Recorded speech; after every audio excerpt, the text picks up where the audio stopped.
Segment है। दूसरा segment जो ये लोग कर रहे हैं अच्छे से, उसको बोलते हैं litigation funding consultancy. Globally litigation funding एक बहुत बड़ा बिजनेस बन चुका है। मान लो किसी के पास किसी को केस लड़ना है और पैसे नहीं है, या बड़ा केस है, ठीक है ना, सामने बहुत स्ट्रॉन्ग पार्टी है, तो इन सब के बारे में डिटेल में बताएंगे अभय जी एंड विकास जी, दोनों को फाउंडर्स बैठे हैं साथ में। एंड तीसरा एक सेगमेंट इनका है वो वेल्थ समाधान कार्ड, जो अभी डेवलप हो रहा है और उसमें काफी स्केल हो सकता है वो बिजनेस। ये 3 बिजनेस सेगमेंट्स हैं। लिटिगेशन फंडिंग में मैं कुछ नाम देता हूं आपको। बहुत सारे स्टार्टअप्स भी आ गए हैं और वो लोग काफी बड़ी वैल्यूएशन उन्होंने पैसा रेस किया है। उदाहरण के तौर पे जैसे नाम है लीगल पे, फाइट राइट, लीगल फंड, ये सब ने, और ये सब कैसे बर्न कर रहे हैं, लॉसेस कर रहे हैं। ये लोग लॉस नहीं कर रहे हैं, ये लोग प्रॉफिटेबली काम कर रहे हैं उस डिवीजन में। तो ये इनकी खासियत है। कंपनी के जो 2 प्रमोटर्स हैं, मेरे लेफ्ट में अभय चंडालिया जी हैं और उनके बाजू में विकास जैन जी हैं। इन दोनों ने कंपनी की शुरुआत की, दोनों पार्टनर्स हैं। अभय जी के बारे में ब्रीफ में बताना चाहूंगा। By qualification he is a CA, CS, MCom and LLB, और बहुत ही जल्दी ये पीएचडी भी करने वाले हैं। सो बहुत ही लर्निंग की भूख है इनके अंदर में। सोशली भी काफी एनजीओ वगैरह में जुड़े रहते हैं, बहुत ही समाज का काम भी करते हैं, ट्राइबल विलेजेस वगैरह का भी काफी काम करते हैं। और इन्होंने corporates like L Mittal group, जुआरी ग्रुप वगैरह भी करियर की शुरुआत की काम किया काफी सालों तक। Coming to Vikas ji, he is also very accomplished professional. He started his journey with the CEAT group, RPG group, then car की वो क्या कंपनी थी sir, Carnation, Jagdish Khattar ji वाली कंपनी है, मेनी सच कंपनीज। और 10-12 साल से दोनों भाई साथ में काम कर रहे हैं, दोनों पार्टनर्स, ठीक है ना। He is also a CA and a CS by qualification. मैं अभी ज्यादा समय नहीं लूंगा, बाद में हम Q&A में बात करेंगे। I will request Abhay ji to give a brief story about the company and then Vikas to complement that. आप सभी को मेरा नमस्कार। कैपिटल, फाइनेंशियल कैपिटल में बैठे आज मुंबई के अंदर में, और आप सबसे मैं शेयर करूंगा शेयर समाधान की सक्सेस स्टोरी। शुरुआत हुई कि जब नया नौकरी, 14 साल की नौकरी करने के बाद जब मैं बिजनेस का सोचा, तो मन में आया कि उन्हें कुछ नया किया जाए। तो अचानक से एक व्यक्ति ने मेरे को फ़ोन किया, और इसके बारे में मुझे कुछ नहीं आता था, कि मुझे अपनी कंपनी के शेयर निकलवाने, मेरे फादर के। तो आई वॉज अबाउट टू से नो, क्योंकि मैंने कभी ये काम नहीं किया। तो मैंने सोचा इसको नो को न्यू अपॉर्चुनिटी माना जाए। So because I always believe in creating a new opportunity. मैंने जहाँ भी नौकरी करी वहाँ भी कुछ ना कुछ नयापन किया। तो करीब 6-8 महीना लगा उसको, और उनके शेयर मैंने निकलवा दिए। मुझे आता भी नहीं था। तो बोलते हैं ना, जो बच्चे कब, क्यों, कहाँ, कैसे पूछते जाते वही आगे बढ़ते हैं। तो आज वो बच्चा जिसने कब, क्यों, कहाँ, कैसे पूछा, जिनको काम करना था उनसे पूछ करके मैं आगे बढ़ गया। 2000 रुपये लेकर के निकला था मैं कलकत्ता से जॉब करने के लिए, और आज आप लोग के सामने है। आज ये छोटी सी वैल्यूएशन है। तो इस तरीके से जब नयापन आया, तो जब शेयर का डाटा हमें मिलना चालू हो गया, गवर्नमेंट ने एक सर्कुलर निकाला कि अनक्लेम्ड डिविडेंड का आप लोग को डेटा अपडेट करना पड़ेगा पोर्टल पे, वेबसाइट पे। उसके बाद IPF अथॉरिटी आ गई, तो उन्होंने एक नया फॉर्म बना दिया कि आपको फॉर्म में अपलोड करना पड़ेगा। आपको एक जानकारी दे दूं, पहले जो रूल था वो आपके सिर्फ फिजिकल शेयर जो है वो ट्रांसफर होते थे, उसका डिविडेंड होता था, शेयर ट्रांसफर नहीं होते थे। उसके बाद में रूल ले आए कि जिसका भी डिविडेंड अनक्लेम्ड हो रहा है, उसके शेयर की ओनरशिप भी एक बार गवर्नमेंट के पास ट्रांसफर हो जाएगी एज ए कस्टोडियन। लेकिन वहां से वो शेयर आप वापस ले सकते हैं, उसकी लीगल फॉर्मेलिटी है। आपको वेरिफिकेशन रिपोर्ट बनाना है, INV फाइल करना है, डुप्लीकेट अगर करवाना है तो उसकी फॉर्मेलिटी पूरी करनी है। और अब डुप्लीकेट फिजिकल में नहीं आते शेयर्स, अब सारे जो भी फॉर्मेलिटी लीगल कॉम्प्लिकेसी है वो शेयर आपके डायरेक्ट डीमैट में आएंगे। लेकिन अगर हम एक बात करें कि इसका कारण क्या है, तो ये समस्या हर घर की, अभी जब मैं बात कर रहा था तो मुझे ऐसा लगता है कि इन जनरली हर घर की समस्या है। आप लोगों से एक प्रश्न करता हूं मैं, हम लोग सभी कोई पैसा कमाते हैं, कोई 50,000, कोई 50 लाख, कोई 50 करोड़, कोई 500 करोड़, सब कमाते हैं, सब निवेश करते हैं। कोई प्रॉपर्टी में करता है, कोई शेयर्स में, mutual fund, FD, deposit, insurance, इस तरह के BCO प्रोडक्ट हैं जहां पे निवेश करते हैं। पुराने जमाने में फिजिकल पेपर होते थे, अब वो फिजिकल पेपर का जमाना डिजिटल में काफी हद तक बदल गया है। लेकिन पुराने सारा डिजिटलाइजेशन नहीं हुआ। आपको जान के बता दूं, एक आर्या की रिपोर्ट आई थी, उसमें 3,78,000 करोड़ के फिजिकल शेयर हैं। आज की अगर हम बात करें, लगभग जहां पे हम बीएसए की बात करें तो 4 ट्रिलियन के आसपास क्रॉस कर चुका है मार्केट कैप, $4 ट्रिलियन क्रॉस कर चुका है, am I right? और उसके हिसाब से देखें तो लगभग इसका परसेंटेज 1% के आसपास अगर हम देखें तो शेयर फिजिकल में पड़े हैं। अब दूसरा देखें, म्यूचुअल फंड 35,770 करोड़ रुपया। ये सारे फिगर जो बता रहा हूं, जो आप रिसर्च करके ढूंढ सकते, देख सकते हैं, कोई ना कोई ऑथेंटिक वेबसाइट के थ्रू या गवर्नमेंट के नंबर्स हैं। Unclaim dividend 5,454 crore. आईपीएफ के अंदर 28,800 करोड़ के शेयर ट्रांसफर हो चुके हैं। इंश्योरेंस 21,539 करोड़, जो एलआईसी के भी समझिए कि उसमें आया था, डीआरएच जब फाइल किया, इतना पैसा अनक्लेम्ड है। वो क्यों है? क्योंकि आपने पॉलिसी ली, घर बदला और आपने इंटीमेट नहीं किया, और क्योंकि आपने सारा प्रीमियम दे दिया, मैच्योरिटी 10 साल 20 साल के बाद हुई, तो उसका चेक जब आपके घर पे भेजा तो आप जब नहीं मिले तो वो चेक रिटर्न हो गया, या गलती से डिलीवर हो गया तो उसको क्लेम करने वाला नहीं, क्योंकि आपने घर पर छोड़ दिया। तो ये समस्या हर घर की है, घर घर कहानी है।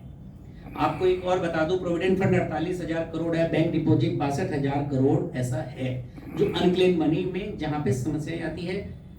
नौकरी चेंज कर ली, एनआरआई बन गए, घर बदल गया, उसके बाद में शादी हो गई। आज कुछ गुजरात में, महाराष्ट्र में फादर का नाम बीच में लिखने की हैबिट है। तो आपको एक जस्ट नॉलेज के लिए बता दूं, आपके 5 डॉक्यूमेंट बहुत इंपॉर्टेंट होते हैं। वो होते हैं PAN card, Aadhaar card, demat account, bank account और आपके इन्वेस्टमेंट डॉक्यूमेंट्स। डॉक्यूमेंट तो इसके अलावा इन्वेस्टमेंट तो वो भी है, कल को आपने चाचा जी को घर बनाते समय 10 लाख रुपए एडवांस दे दिया, किसी दोस्त के साथ में पार्टनरशिप में फ्लैट खरीद लिया, तो ओनरशिप के पेपर एक ही के पास होंगे। तो ऐसी समस्याएं हर घर की समस्या है। तो उसी डोमेन में हम लोग ट्रेंड सेटर हैं। हमने सबसे पहले इस कंपनी की शुरुआत करी। इस कंपनी के पहले मैं अपने पर्सनल लेवल पे भी करता था, जब ये पहला काम किया। और ये और बता दूं कि अभी तक हम हमारे सिर्फ मैक्सिमम 40% से या 50% क्लाइंट से मिले हैं। बाकी सब क्लाइंट ऑनलाइन या किसी और के रेफरेंस से आ रहे हैं। हमारी प्रेजेंस, हमारे बिजनेस एसोसिएट 22 स्टेट में 350 स्टेशन या लोकेशन या सिटीज में है, विलेज में है, और करीब 600 पिन कोड से ज्यादा पे हमारा कोई ना कोई बंदा कनेक्टेड है हमारे से। तो ये हमारे रीच है। सब जगह हमारे अपने ऑफिसेस नहीं है। सब कोई बिजनेस कर रहा है, कोई इंश्योरेंस एजेंट है, कोई म्यूचुअल फंड डिस्ट्रीब्यूटर है, कोई शेयर ब्रोकर है, कोई चार्टर्ड अकाउंटेंट है, कोई कंपनी सेक्रेटरी है, तो वो हमें लीड देते हैं, तो हमको कमीशन देते हैं। तो हमारा करीब 25 से 30% बिजनेस एसोसिएट के थ्रू आता है और उसके बदले में उनका कमीशन ले जाता है। तो ये हमारा बिजनेस मॉडल हो गया। अब आ जाता है दूसरा। देखिए, जिंदगी का कोई भरोसा है? लोगों ने ये भी सुना है कि वो जिम पे करने गया और ट्रेडमिल पे ही अटैक आ गया, ऑफिस आए, ऑफिस में अटैक आ गया, क्रिकेट खेलते खेलते अटैक आ गया, फुटबॉल खेलते अटैक आ गया। तो ये जिंदगी की अनसर्टेनिटी है। अभी हमने देखा वायनाड में कितना बड़ा लैंडस्लाइड हुआ, बालासोर ट्रेन एक्सीडेंट हुआ, और सबसे खतरनाक तो कोरोना, लाखों लोगों की जान चली गई। अगर किसी व्यक्ति की डेथ हुई तो जाते समय पहले तो उसको आता नहीं है ना इंफॉर्मेशन कि भाई तेरी डेथ होने वाली है, तो सारे निवेश अपने परिवार को बता दो, नहीं होता है ना ऐसा। अब क्या, अगर हमारे परिवार को हमने ये जानकारी नहीं दी तो वो रिकवरी कैसे करेंगे? दूसरी बात, जिसने निवेश किया उसको तो पता है, वाइफ को, बच्चों को, पेरेंट्स को पता है क्या उनको इतना लिटरेसी लेवल है कि उन लोगों की समस्याएं अगर ऐसी आ जाए तो वो उसका रिकवर कर पाए? संभव है ऐसा? हर के लिए न संभव नहीं है। हमारे क्लाइंटल लिस्ट में additional solicitor general of India के रिलेटिव भी क्लाइंट है, chartered accountant, company secretary, CSC का प्रेसिडेंट, उनके सेंट्रल काउंसिल के मेंबर, इलेक्टेड मेंबर से हमारे क्लाइंट हैं, जो बाकी लोगों को दूसरे समाधान देते हैं। वो अपने इस तरह के समाधान के लिए हमारे पास आते हैं, क्योंकि बड़ा स्पेशलाइज्ड वर्क है। We are the first company in the country to start this professionally corporate, and हमारा पूरा डिजिटलाइजेशन है, पूरा ऑटोमेटेड है, स्केलेशन मैकेनिज्म है, आप ऑनलाइन ट्रैक कर सकते हैं, क्लाइंट को सब जाता है। पहले बहुत सारे लोगों ने गड़बड़ करी, पैसे लेके भाग गए, सर्टिफिकेट लेके भाग गए, तो हम उन सब से बचने का प्रयास करते हैं। और आप लोग चेक करेंगे तो हमारी कोई भी शिकायत आपको ऑनलाइन नहीं मिलेगी। ये हमारी सबसे बड़ी पूंजी है। हम लोग इसके बदले उनसे फीस लेते हैं और उसके अलावा वो मुझे भर भर के दिल से आशीर्वाद देते हैं, वाह बेटा, वाह भैया, वाह अंकल, बहुत अच्छा काम करा दिया आपने, वाह बेटे बच्चे, जो भी काम करते हैं टीम को भी देते हैं। ऐसी ऐसी ब्लेसिंग्स अगर आप उनकी वीडियो देखेंगे तो कई लोगों के तो आंख में से आंसू आ जाते हैं जब हमसे बात करते हैं, तो क्योंकि उनको पता ही नहीं था कि क्या हमारा ये अपना पैसा जो मेहनत का है, गाड़ी कमाई का है, जो मैंने सपने बुने बच्चों की पढ़ाई के लिए, बच्चों की शादी के लिए या हमारे बिजनेस के लिए, रिटायरमेंट के लिए, और वो जब ऐसे अनक्लेम्ड हो जाता है, जब हमारी जरूरत आन पड़ती है तो हमारे खुद के पैसे के लिए हम दर दर की ठोकरें खाते हैं और हमें नहीं मिलता है। तो हमने ये सोचा कि क्यों नहीं ऐसा काम करें जिसमें ट्रिपल इनकम हो। तो फीस मिलती है, आशीर्वाद मिलता है और साथ साथ में वो 2-4 और क्लाइंट भेज देते हैं। तो इस तरीके से हमारा ये ट्रिपल इनकम का बिजनेस चलता है। तो ये बिजनेस हमारा इस तरह चलता है। तो लाइफ के जो मैंने बता रहा था कि प्रोटेक्शन ऑफ वेल्थ के लिए हमने डिजिटल वॉलेट बना रहे हैं, डिजिटल वॉलेट, जहां पे आप अपने निवेश की जानकारी रख सकते हैं। इनक्रिप्टेड है, सीक्रेट है, कॉन्फिडेंशियल है, हम नहीं देख सकते। तो उसमें जो आप जानकारी जिसको भी देना चाहे उनके 2 व्यक्ति के एडिशनल नाम, नंबर, ईमेल आईडी और वो देना पड़ेगा डिटेल, वो हम देख सकते हैं, ताकि कोई घटना दुर्घटना हो जाए वो हमसे पूछे तो हम उनको बोलेंगे कि आप यहां से ओटीपी डालिए, आप निकाल लीजिए। आपने खुद कोई निवेश किया, बेच दिया, लिक्विडेट कर दिया, नया ले लिया, उसको अपडेट कर दीजिए। जैसे ही अपडेट करेंगे आपके पास मेल आ जाएगी, लेटेस्ट इंफॉर्मेशन हो गई। कल को ऐसी घटना दुर्घटना जो बता रहा था, fire, flood, earthquake, incident, accident में, तो आप वहां से अपनी जानकारी निकाल करके खुद भी अगर पढ़े लिखे, लर्नेड और आपके पास टाइम है तो आप वो पैसा अपना निवेश का निकाल सकते हैं। ये कोई रॉकेट साइंस नहीं है, लेकिन लिटरेसी लेवल की कमी है इंडिया में। सेबी, बीएससी, एमएससी, एमफी ये सब तरह का प्रयास कर रहे हैं। CA, CS institute, costing institute भी प्रयास करती है, सबके इन्वेस्टर अवेयरनेस सेशन भी होते हैं। लेकिन अगर आपको जान के हैरानी होगी, ये 5,500 करोड़ का अगर ब्याज पकड़ ले 7% भी, तो 350 करोड़ तो गवर्नमेंट को ब्याज आ सकता है इस डिविडेंड के ऊपर। उतना पैसा भी अवेयरनेस पे खर्च करें तो मुझे लगता है समस्या कम हो सकती है। तो डिजिटलाइजेशन के दौर में ऐसी समस्याएं हर घर में भी आ सकती है, कारण हमारे कितने पासवर्ड हमें खुद पता नहीं है। आपने एक अभी एफडी ली, वो एफडी का डिजिटल लिया, मेल पे आ गई। अभी एलआईसी खरीदी, म्यूचुअल फंड खरीदा, ऑनलाइन आ गया। अब एग्जांपल लो कि एक्सीडेंट में जाते जाते कार एक्सीडेंट में उसकी डेथ हो गई किसी की, तो क्या होगा? गया, पासवर्ड ही नहीं है, निकालोगे कैसे? तो इस तरह की इन्वेस्टमेंट की इंफॉर्मेशन का डिजिटल वॉलेट हम बनाएंगे, ग्रोथ करेंगे। तीसरा हमारा लिटिगेशन फंडिंग सर्विसेज है। कई बार क्या होता है कि किसी ने कोई प्रॉपर्टी खरीदी, फैमिली का डिस्प्यूट हो गया और उनका लफड़ा हो गया, केस चले ही जा रहा है, 2, 4, 5, 10 साल से चले जा रहा है, 20 साल तक केस चल रहा है। अब उसके पास खाने के पैसे नहीं है तो कैसे लड़ेगा? सही लॉयर होना चाहिए, सही नॉलेज होनी चाहिए, क्योंकि एक व्यक्ति को हर तरह की नॉलेज नहीं हो सकती। क्रिमिनल का लॉयर अलग होता है, सीबीआई का अलग होता है, ईडी का अलग है, सिविल का अलग होता है, एनसीएलटी का अलग होता है, 138 का भी अलग। भी एक्सपर्टीज की बात कर रहा हूँ, वैसे तो एक लॉयर कर सकता है, लेकिन एक्सपर्टीज की बात कर। तो जो बेस्ट हो तो उसको हायर करेंगे तो हमें जल्दी रिजल्ट आएगा। तो वो हमारी यूएसपी है और ये बहुत बड़ा बिजनेस है। ये बिलियंस ऑफ डॉलर का बिजनेस इंडिया में है। और आपको जानकारी के लिए बता दूं, this is not permitted for a lawyer in practice to charge in terms of percentage, and we are not a lawyer in practice. तो हम लोग बिजनेस करते हैं, so which is permitted as per the law, ताकि हम लोग जो advance लेते हैं बाद में एडजस्ट करते थे, जो फीस एग्री होती है रिकवरी होने के बाद हम ले सकते हैं, कुछ उनसे एडवाइस ले लेते हैं सब्जेक्ट मैटर एक्सपर्ट से। तो इस तरह का हमारा यह बिजनेस है। बाकी आईपीओ की जानकारी अमित भाई ने आप लोगों को दे दी है।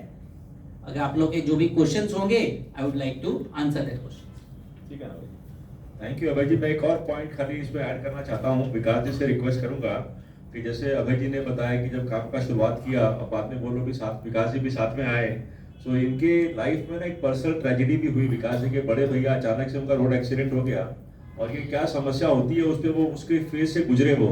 सो मैं रिक्वेस्ट करूंगा 2 मिनट खाली उसको जस्ट हाईलाइट करें उस चीजों को क्या है। And over to you Vikas ji. Good afternoon, everybody. We are in a heritage hotel, and we also somehow connected to all heritage asset recovery. So people say, best of the business idea comes out of accident. But unfortunately, when I lost my brother, that was not a good opportunity as such. But ये हर घर की story होती है। हम लोग investment तो करते हैं बट इन्वेस्टमेंट की जानकारी अपने परिवार को नहीं देते हैं। यू नो मैक्सिमम 90% टाइम आपका इन्वेस्टमेंट में जाता है, बट आप ये नहीं सोचते हो कि वो कमाई हुई संपत्ति का क्या करोगे अगर कल को कोई प्रॉब्लम हो जाती है। So we were unfortunate on this particular part. In 2009 I lost my own brother in road accident. भैया की डेथ होने के बाद यू नो उन्होंने इन्वेस्टमेंट हर जगह कर रखे थे। कोई LIC का एजेंट आता तो LIC की पॉलिसी ले लेते, किसी के साथ जॉइंटली प्रॉपर्टी ले ली, रजिस्ट्रेशन उसके नाम पे है, तो काफी कुछ ऐसे इन्वेस्टमेंट्स हुए।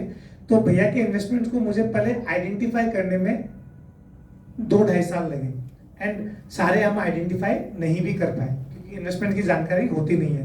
और उसके बाद 2-2.5 साल हमको उसको निकालने में लगे क्योंकि ना डेथ हो जाने के बाद जो प्रोसेस होता है इन्वेस्टमेंट रिकवरी करने का वो बहुत लंबा प्रोसेस होता है, इतना इजी नहीं होता है। एंड आप लोग वाउच कर सकते हैं, आप आज के दिन में टेक्नोलॉजी में बैंक अकाउंट आप 2 मिनट में खोल सकते हो, डीमेट अकाउंट 5 मिनट में वीडियो केवाईसी में खोल सकते हो। आप जाइए बैंक अकाउंट क्लोज करके देखिए 2 मिनट में होगा कि नहीं। I think you'll have tough time. So I think ये incidences, you know, somewhere was going in my mind. Then I met Abhay ji. He has also gone through one of the experience with his client. We discussed and that was the genesis of this particular venture as such. बाकी services के बारे में अभय जी ने पूरा explain कर दिया. So we will be happy to have your questions if you can answer. How much time did you take to recover your investment, your dead brother's investment? Yes, so sir, in spite of I being a chartered accountant, it took me 3.5 years to retrieve my brother's investments. That too, I could recover only 60% of his wealth. 40% तो उन्होंने पता ही नहीं कि कहाँ किया था। एक प्रकृति का नियम होता है, अगर आपने किसी को पैसे दे रखे ना, तो अगर कुछ घटना हो गई तो वो तो आपको देने नहीं आएगा। तो आई थिंक वो अनफॉर्चुनेट इवेंट हुआ था। तो पढ़ाई लिखने के बाद भी मुझे अगर 3-3.5 साल लगे तो इस देश में देखिए जो कम कैपेबल है उनको कितनी तकलीफ होती होगी। Okay, and Abhay Kumar helped you in recovering that? No, Abhay. How did you all meet? Yeah, so we both met through one of the common connect through my maternal cousin uncle. He was knowing Abhay ji also, and I happened to speak to him that if it could happen with my brother, this can happen with anybody. ये हर घर की कहानी है इस देश में कि कुछ ना कुछ इन्वेस्टमेंट रहते हैं, and that's how I decided to do something my own. I discussed with my uncle and he connected me to Abhay ji. We do not share any blood relationship, but still, you know, it's been 12 years and a long way to go. How much minimum wealth order you cater to? What is the ticket size? Yeah, so हम generally 1 lakh रुपए का भी हम investments retrieve करते हैं, but simple एक है कि अब हमने इतना इंफ्रास्ट्रक्चर क्रिएट कर लिया, कॉस्ट ऑफ ऑपरेशंस भी बहुत ज़्यादा है, तो हमें एक इंस्ट्रूमेंट, एक फाइनेंशियल सर्विसेज को निकालने के लिए मिनिमम 45-50,000 हमारी फीस बननी चाहिए। अदरवाइज हम परसेंटेज में चार्ज करते हैं। अगर आपका 1 करोड़ का है तो हम मान लो अगर आपने 10% बोला तो हम 10 लाख रुपए चार्ज करते हैं, बट छोटी वैल्यू होती है तो हमारा भी कॉस्ट ऑफ ऑपरेशन होता है, तो हम क्लाइंट को बोलते हैं कि हमारी मिनिमम फीस तो इतनी होनी चाहिए। स्टार्टिंग में हम बहुत कम एडवांस लेते हैं, 35 से 50,000 रुपए। अगर करोड़ों में भी आपकी इन्वेस्टमेंट है, हमारा इनिशियल एडवांस सिर्फ 50,000 रुपए ही होता है, बाकी सारा कुछ काम होने के बाद लेते हैं। कुछ लीगल अगर खर्चे होते हैं तो लॉयर के खर्चे तो क्लाइंट को ही बियर करना पड़ता है। जैसे जैसे काम हो जाता है, जैसे जैसे रिकवरी होते जाती है, मान लो एक क्लाइंट ने 5-7-10 स्क्रिप्ट हमें दे दी, या 10 किसी ने म्यूचुअल फंड भी दिया, किसी ने FD भी दी, किसी ने 5 कंपनियों के शेयर दिए, तो जिसका काम जैसे जैसे हो जाएगा, कोई 6 महीने हुआ, कोई 3 महीने हुआ, कोई साल भर में हुआ, तो वैसे वैसे हमारा बिल उसके पास चला जाता है एज पर द कॉन्ट्रैक्ट, और उसका बिल ले लेते हैं, और लास्ट में जो एडवांस का पैसा है वो लास्ट वाले बिल में एडजस्ट कर देते हैं। उनको माइक दीजिए। Yes. आम आदमी आपको कैसे अप्रोच कर सकता है? यस, बहुत अच्छा क्वेश्चन पूछा है। पहला माध्यम तो आप लोग ही हैं। ये अगर मीडिया में कुछ छपता है तो ऐसी अवेयरनेस जो आप लोग क्रिएट करते हैं उससे वो लोग नाम ढूंढ करके इंटरनेट के थ्रू आ जाते हैं।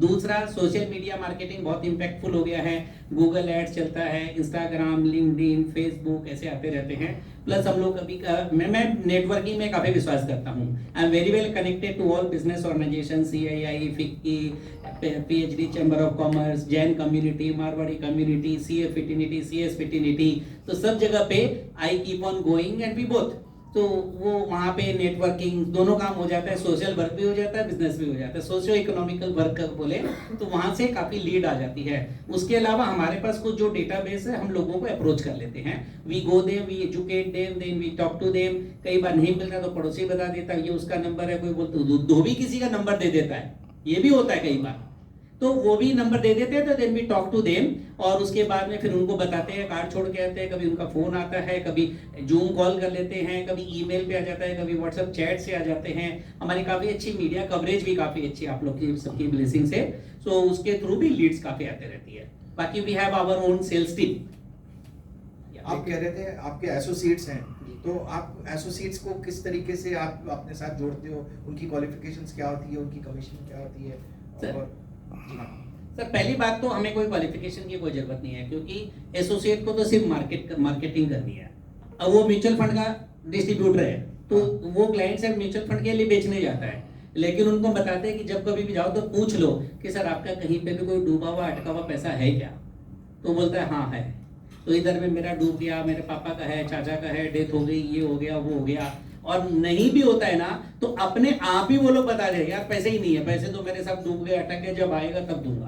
तो जब वो पैसे रिकवर हो जाते हैं तो उसका भी बिजनेस बढ़ता है। जैसे ही पैसे रिकवरी होंगे तो जो आदमी जो प्रोडक्ट बेच रहा है उसको वो बेच देगा, कोई एफडी का काम करता है तो एफडी करा देगा, कोई म्यूचुअल फंड करता है तो they recommend that type of product.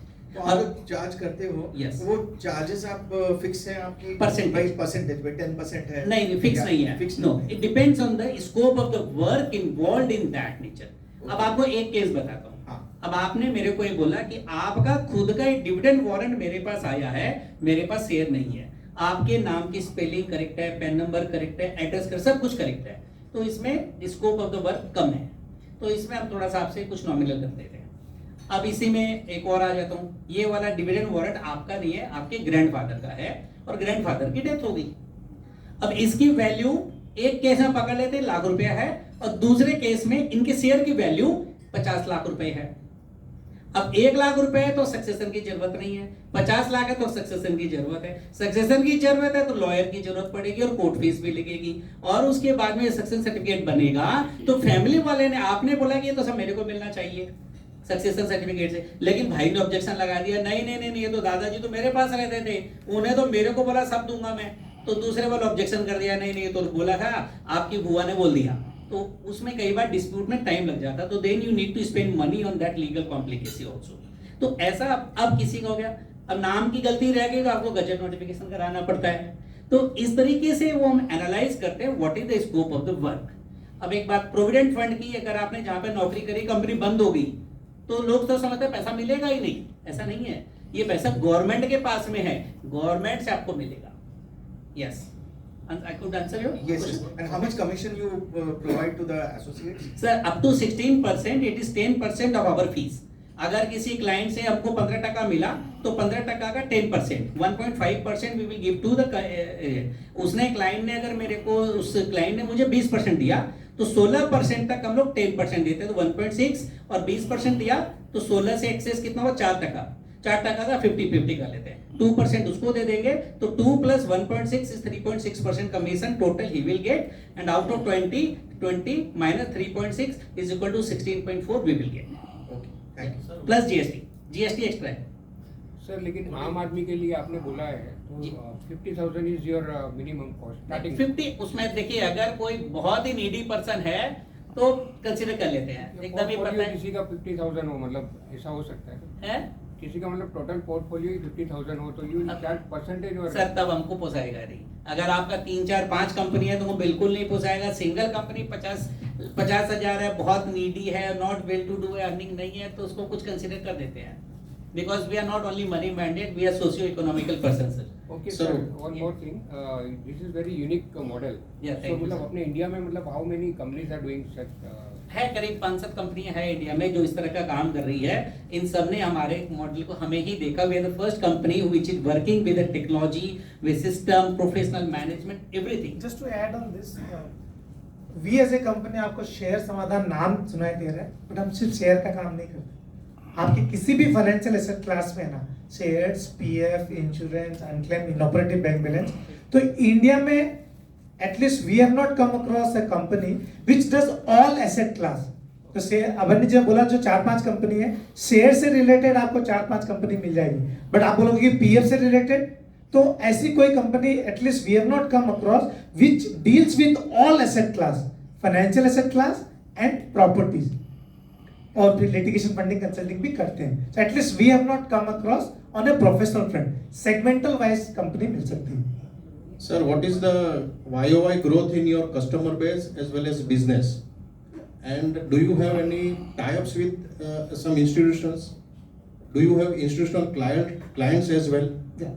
So since the day we started, we have interacted with 25,000 clients till now. You know, in terms of, because this business we were the category creator the day we started.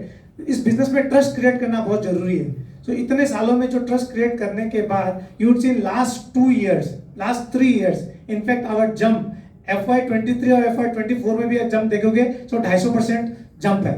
In terms of answering your second question कि institutional client है क्या, सो आज के दिन में हम investment retrieval advisory में तो जनरली इंडिविजुअल होते हैं, HNIs होते हैं, अल्ट्रा HNIs लोग होते हैं, बट इसके अलावा इंस्टीट्यूशनल क्लाइंट जो लिटिगेशन फंडिंग कंसल्टिंग का जो हम वेंचर स्टार्ट कर रहे हैं उसमें बड़े कॉर्पोरेट्स का कमर्शियल डिस्प्यूट्स का केस है, मैनेजमेंट डिस्प्यूट्स का केस है, शेयर होल्डर्स डिस्प्यूट्स का केस है, तो वैसे जो केसेस है वो इंस्टीट्यूशनल क्लाइंट से ही आएंगे. इसके अलावा हमने हिस्टोरिकली कई कॉर्पोरेट्स के बड़े डिस्प्यूटेड केसेस भी कंक्लूड किए हैं.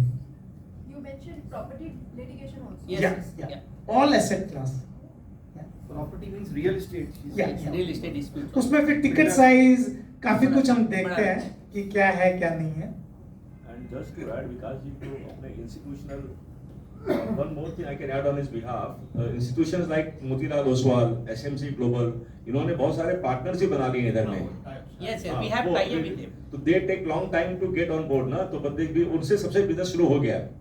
So to answer और that efforts institution, तो efforts हाँ, तो वो एक बड़ा segment है. उन लोगों से एक से टाई अप करने में साल 1.5 साल 2 साल लग जाते हैं, क्योंकि प्रमोटर से डायरेक्टली बात होती नहीं है. मीडिया वाला देखेंगे, बताएंगे, सर को टाइम नहीं है, इंटरेस्ट नहीं है, हमारा तो core focus business mutual fund ही है. तो बट हम लोग किसी को छोड़ते नहीं जब तक वो मना नहीं करता. We keep on chasing, we keep on following with them, but everybody feel so happy. You will not believe, मेरे को कोई पूछता क्या करते हो, तो हम एक सेंटेंस जवाब देते हैं, हम लोगों के डूबे हुए अटके हुए पैसे निकाल के देते हैं.